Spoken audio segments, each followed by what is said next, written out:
Nu, kiek supratau, biški reikia papildomos informacijos, kaip perduoti iš vieno į kitą, iš vieno mikrovaldiklio per UART interfeisą perduoti informaciją.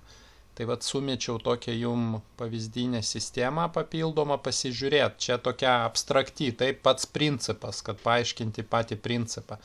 Tai va žiūrėkite, yra du mikrovaldikliai. Nu, vieną mes pavadinkime masteriu, tas, kuris valdomasis, o kitas slaivas valdantysis, taip, kuris gaus komandas ar pultelis, ar slaivas, ar kažkoks antrinis. Taip, čia masteris pirminis yra.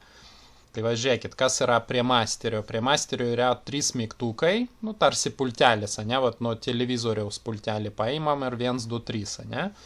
Tada slaivas, jisai gaus iš pultelio komandą ir jungs atitinkamą lėdą. Va, tai aš bandžiau jau, tai pas mane dabar dega žalias. Nu, jis neišsijungia, nekreipkite dėmesio. Pats principas. Taip, dabar reikia sujungti mikrovaldiklius. Tai reikia receive liniją iš masterio, per kurią liniją jisai gauna baitus, taip, prijungti prie slaivo, va čia transmit linijos. Ir atvirkščiai, masterio transmit liniją jungti į slaivo receive liniją, nu, sukryžiuot. Čia kaip jums turbūt artima yra tas izernetinis kabelis, ne, ten yra linijos transmit receive, vieta pora ir mes ten sujungiam. Receiverį ir transmitterį atitinkamai, kad nueitų baitai. Taip, bet šiuo atveju mes tik siunčiam. Faktiškai mums šitam pavyzdžiui užtektų tik transmit liniją masterio prijungti prie receive linijos slaivo. Nu, bet čia toks universalus sujungimas. Va čia aš apačioj parašiau, ne? Čia tokios gabalai schemų tokie.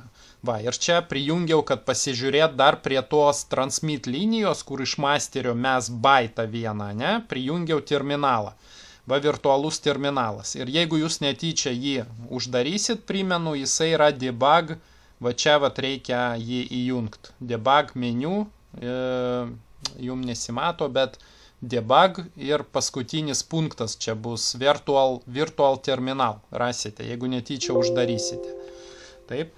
Nu ir ką, ir viskas, ir dabar esmė tokia, aš padariau, kad paspaudus pirmą mygtuką užsidega raudonas, antrą mygtuką ir išjungia kitus. Paspaudus antrą mygtuką užsidega geltonas ir išjungia kitus, nu ir ten paskutinis žalias. Tai žiūrėkit, spaudžiu dabar pirmą mygtuką, op, raudonas užsidegė. Taip, nuėjo baitas, mano sugalvota komanda, 1 baitas nuėjo į kitą mikrovaldiklį. Tas nuskaitė tą baitą ir uždegė man lėdą, o kitus išjungė. Dabar antras spaudžiu mig 2.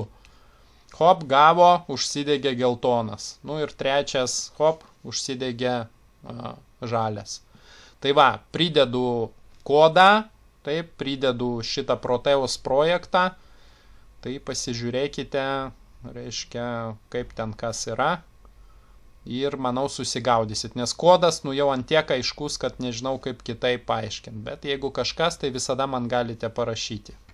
Ok, sėkmės, lauksiu atliktų darbų.